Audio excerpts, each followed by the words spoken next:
Do you feel like you're stuck in a rut? Or maybe a downward spiral? Like nothing you are doing seems to be working. You might be stuck in a positive feedback loop. I've been reading Jordan Peterson's 12 Rules for Life and stumbled across a very interesting concept. The concept of self-created positive feedback loops. Now basically feedback loops are everywhere.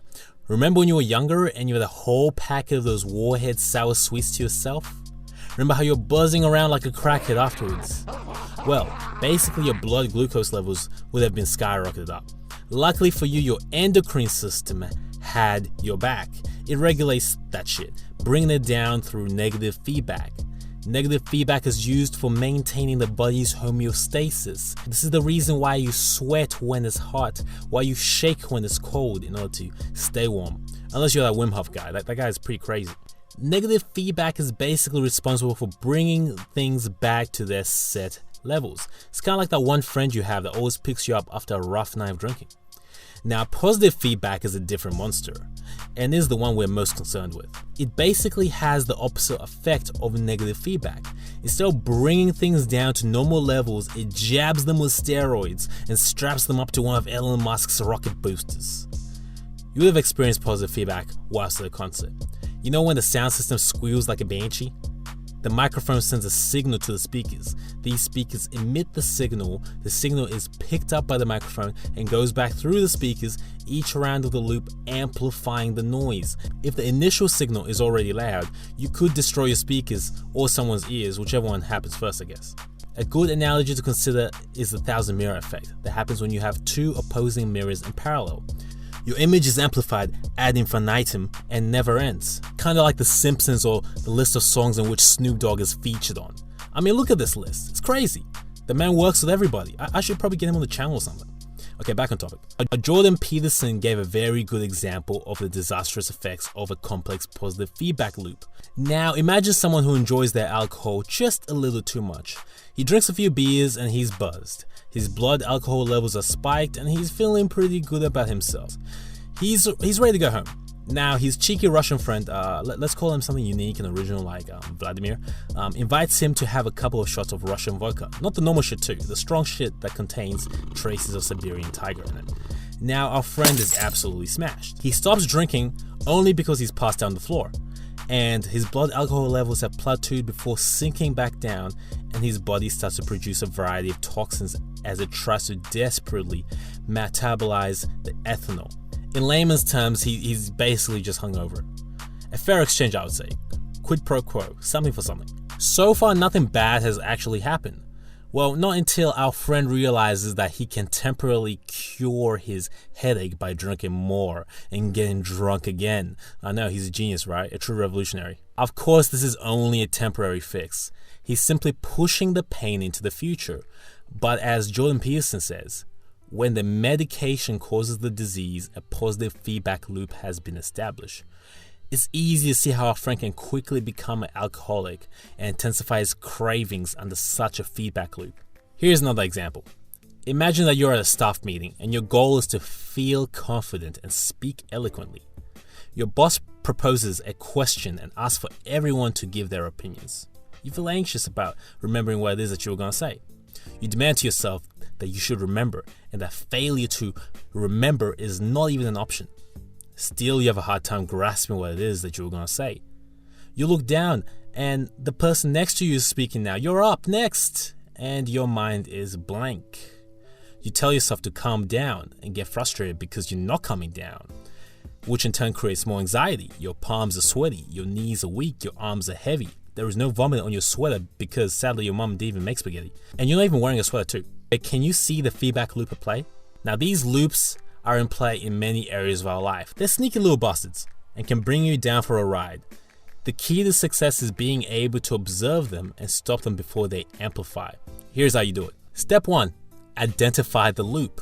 This step is the easiest step.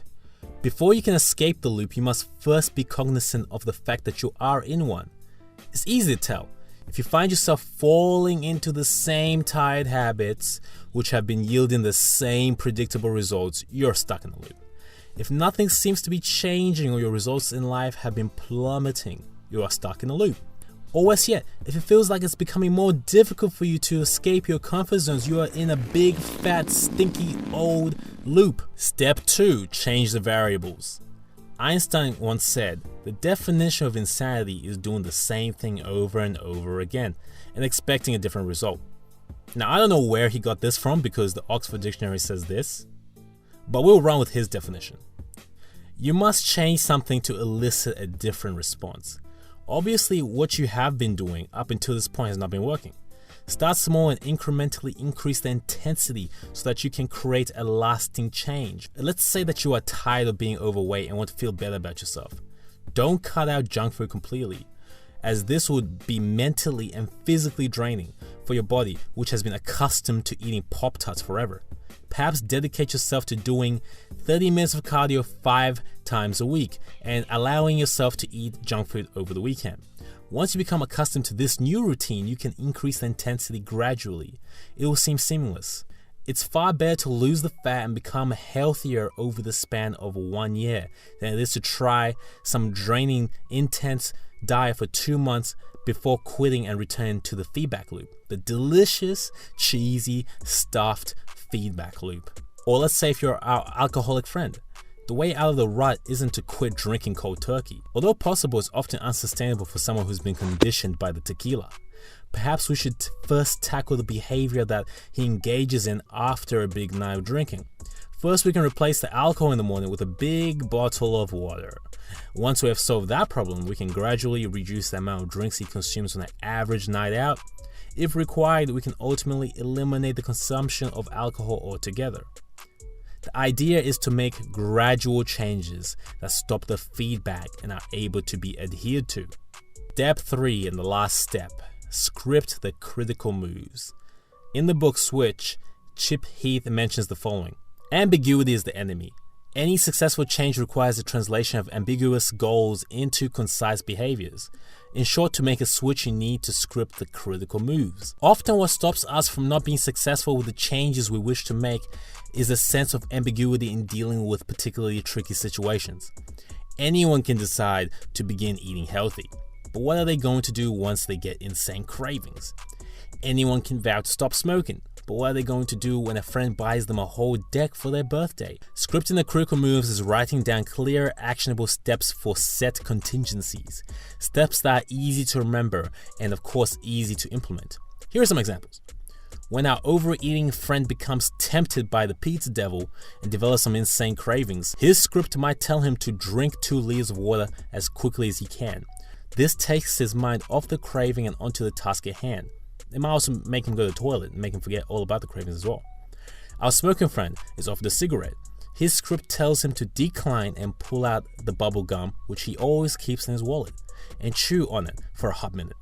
The scripts are there so that you don't have to think. Thinking is the quickest way back into the feedback loop.